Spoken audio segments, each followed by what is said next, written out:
back to Q&A with Dr. Q and Hi. myself. I'm Ashley Hendrickson, health coach here. And today we are going to explore some of the more popular diets out there. So I would guess if it's anything like what I hear, most commonly people are asking you, what should I eat? Yep, that's probably one of the top questions I get when working, with a new client, new patient. Yeah, and it's hard to figure out because there's so much conflicting information out there on social media. Nobody really knows what's right. Mm-hmm. And so what are some of the diets that you think we probably need to learn a little bit more about? Sure. So one of the, I'd say, best kind of evidence-based study diets is going to be the paleo diet or paleo Mediterranean diet. There is a little bit of a difference, and I'll kind of talk about that. Essentially, the paleo Mediterranean diet is how a lot of people in the Mediterranean areas eat. You're going to include lean proteins and fruits and vegetables. They do include nuts and seeds and whole grains. Unfortunately, a lot of people nowadays are having a lot of food sensitivities and GI problems. So the whole grains can be a big problematic food category. So that's where the paleo diet it takes it a little step further. It is more limited. So you're going to pull out all your grains from a paleo diet. We're going to include the fruits and vegetables. We're going to have our lean proteins. We're going to have nuts and seeds. Essentially, we're pulling out legumes, which are things like peanuts and beans and lentils. We're going to have the whole grains pulled out, and then we're also going to pull out dairy as well. Right. Paleo is just short for Paleolithic period. So this is a time period where we were hunter-gatherers. We were traveling and moving around, generally following herds of animals to hunt. People that lived by sea or ocean were consuming more fish and some of the marine life, say compared to people that were more inland. And they foraged, so whatever they could find, and vegetables and fruits were a lot different back then. They were wilder and there was a lot more variety. So this is essentially what people were eating during that period of time. And a lot of the agricultural studies kind of showed a drastically less accounts of disease and better lean body mass and not no obesity and things along those lines, and stuff we're struggling with today. No cavities. No I cavities. remember seeing that. Yeah. They don't find cavemen with cavities. Yeah, they all that have was good teeth, interesting. which is surprising. No toothbrushes right? or fluoride treatments back then. Right. So. And they probably ate seasonally too, right? Like we can get apples and oranges all year long here. We're pretty spoiled in that regard. Yeah. But they were not able to do that. So exactly. That's another, just with food rotation and not eating the same foods all the time. This is another point that I try and stress with patients is make sure we're rotating our foods and not just getting the same grocery list every single week, because we do want to take a little bit of a break, but especially the seasonal aspects. Fruits only came during a certain part of the year for most. I mean, if we're obviously in a more tropic area, those people were they're more adapted. Their genetics and their metabolism to certain foods because they were more prevalently around. But for the mass majority who had summer and fall, winter, they had the 4 seasons. You're eating foods for only a slight period out of the year, and the rest of the time you're taking a break from it. So that's a great point. Yeah, and if you look at it, really, like summer fruits are full of water, where we're going to be hot and sweating and dehydrated, like a watermelon. And then our fall harvest fruits or vegetables are going to be more starchy. So we're kind of like building up reserves for the winter where we might not find much. Exactly. Right? Yeah, we're kind of putting on our own like hibernation weight. Yeah. Because essentially that's what people had to do when they didn't have houses and electricity and air conditioning or heat and all the the creature comforts that we have today. Yeah, so it's really interesting when you start looking at it from that perspective. Yeah, but overall I find that the that style, a paleo Mediterranean or more specifically a paleo diet is a great launching point for a lot of people, especially if they're coming in and they're eating out fast food or just having a whole lot of processed food, because they're still able to eat a lot of diverse food categories that are going to be nutrient dense. So it may not be as quite a shock as far as like I can't have X, Y, and Z, but they're still able to eat a lot of kind of favorite foods that we may have there. Sure. So and I will touch upon too. So there's also something referred to as the autoimmune paleo diet. So that's just even more rigid, and it removes some of the foods in the paleo diet. So I don't know, you're familiar with it, you use it with your clients too. So it's actually the diet that I have to follow and I have followed for a really long time.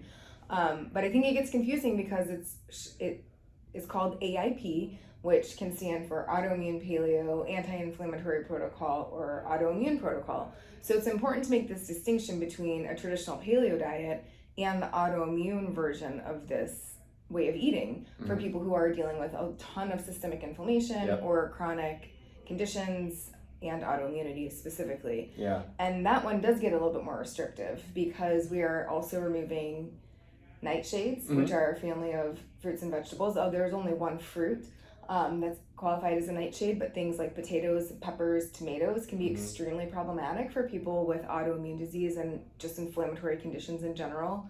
We see nuts and seeds also being extremely inflammatory and causing a lot of issue for people with autoimmune, as well as eggs. Yeah. And that's a big one for people. Yep. You know, a lot of people I are love like, my eggs. I can let my toast go in the morning, but I need to have my eggs. Yeah. So it becomes a real struggle sometimes. Like, what am I going to eat for breakfast? Exactly. If I don't have eggs and I don't have grains or dairy. And so that's when we start using, in my experience, a lot of supplements, protein powders. A beef protein would be ideal for this type of meal plan, or leftovers from the night before.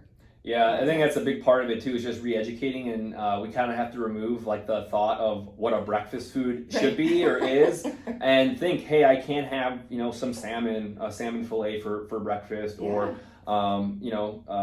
even like you said, leftovers. It doesn't have to be, you know, leftovers for lunch. We can have these for breakfast.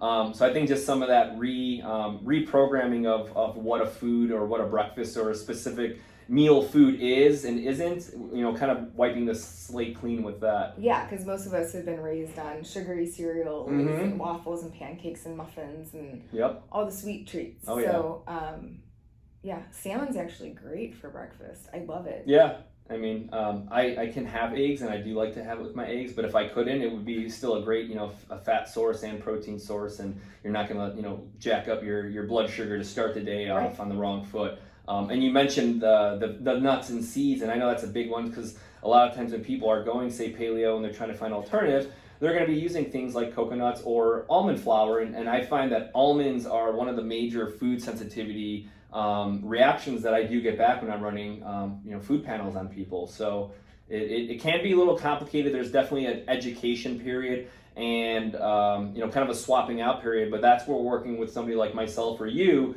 It makes that transition a lot easier, and they do feel supported, especially during those first, you know, few weeks where it could be very difficult. First weeks are really critical, and probably the most challenging is you're starting to relearn how to eat, how to shop, how to cook.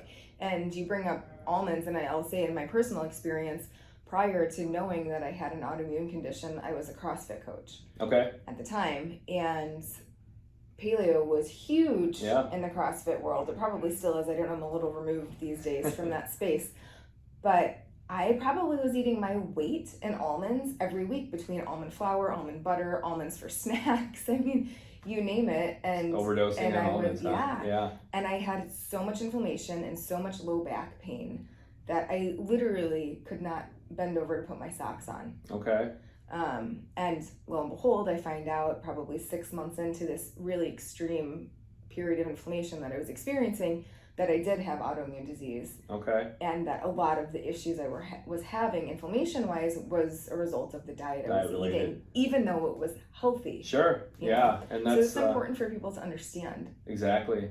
Well, I guess, you know, it wasn't the deadlifts then? From all the deadlifts, the CrossFit classes. I've done my fair share of CrossFit through years, so I know how you could feel like you got hit by a truck, but in your case, foods were a major, you know, contributing factor. And just, you know, one more comment about the nuts is I, you know, had a colleague, a friend who he used to eat a big sandwich bag full of nuts every day as his snack, and we ran an omega index test on him, and he had one of the highest scores I'd ever seen. I think he was in the 40 to 1 ratio, omega-6 to 3, and it was because he was eating so many nuts on a daily basis as his snacks during work shifts.